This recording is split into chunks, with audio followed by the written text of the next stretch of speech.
people I've seen. Well, good morning. I'm Steve Marking, Riverlorian, and this morning we are doing goose banding. We're on Brice Prairie, Wisconsin. My name is Brenda Kelly. I'm with the Wisconsin Department of Natural Resources. I'm the Mississippi River wildlife biologist, and today we are out banding large Canada geese. And this is a species that resides here in La Crosse, but elsewhere in the state of Wisconsin. And for those of you who are tuning in across the river, of course, in the state of Minnesota and Iowa as well. What we're doing today is we're putting bands on them, and that band is very similar to this piece of jewelry I'm wearing. Once we put it on their leg, it's going to stick with them for the rest of their life. It's a band that has a number on it, and that number is fairly comparative to what we would equate to your Social Security number.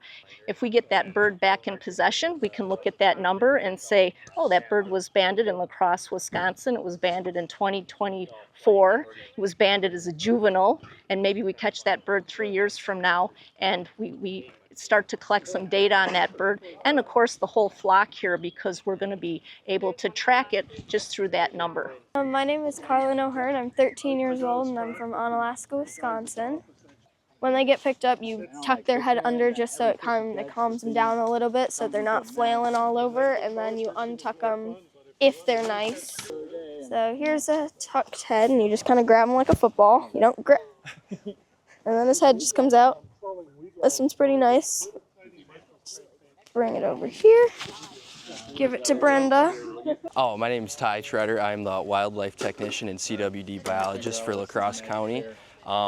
Working with geese today.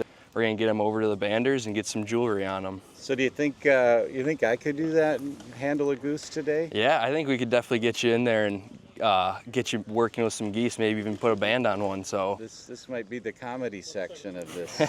that is true. Yeah, we'll definitely get you in there and get your hands on for sure. Okay, so I got my nitrile gloves I'm putting on. I'm gonna actually handle a live goose for the first time in my life.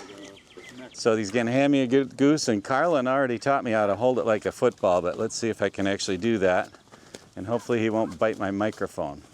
Oh, you're being too good. You got the head already tucked. All right, he's heavy. He's pretty heavy. Where are we going with this? Oh, right to Brenda. See, you guys are being good on me. One expert to another expert. There we go. First inspection. We lost a tail feather, but that's okay because it's going to grow in anyway. So we're going to look for a notched tail feather. And I don't see a notch in the tail feather.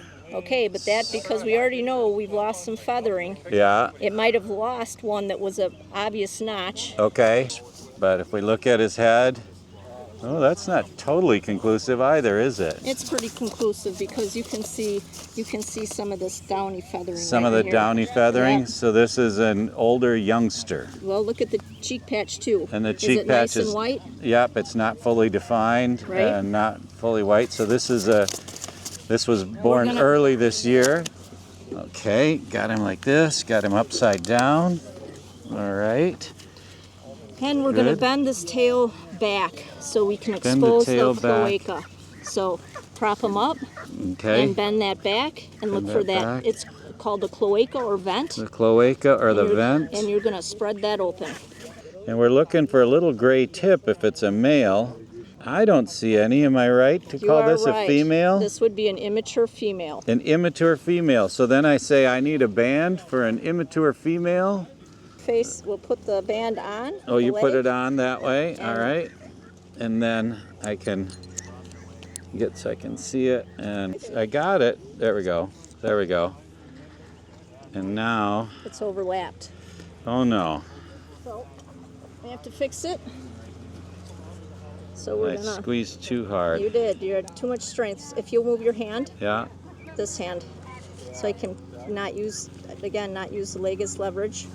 And then an easier way to do this is to work one side. So work one side in and then the other side. I see. So you can't just squeeze it together like this and have it come in perfectly. Perfect, yeah. Experienced hands, Brenda. Well, that looks to be perfect. Okay, then you get the bird under control, and then we'll let you walk it over to the release pen. Go, trying to jump. Okay. Watch those legs. Watch the legs. And here we go. Over the release pen. Calm. Calmate, calmate. Okay, so here I'm taking a goose that has just been banded over back to the holding pen that we take them before they get released. This is kind of just where they'll kind of chill out before they get released.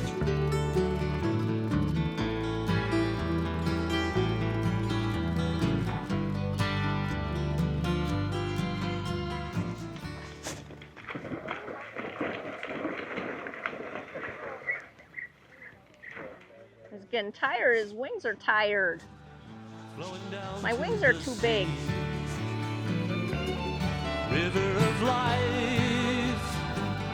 and giver of dreams, river of stories and the people I've seen. So this is our goose banding group. June, where are we? June 20th, 2024. And we had a really successful banding here at Schafer's down at Lake Onalaska.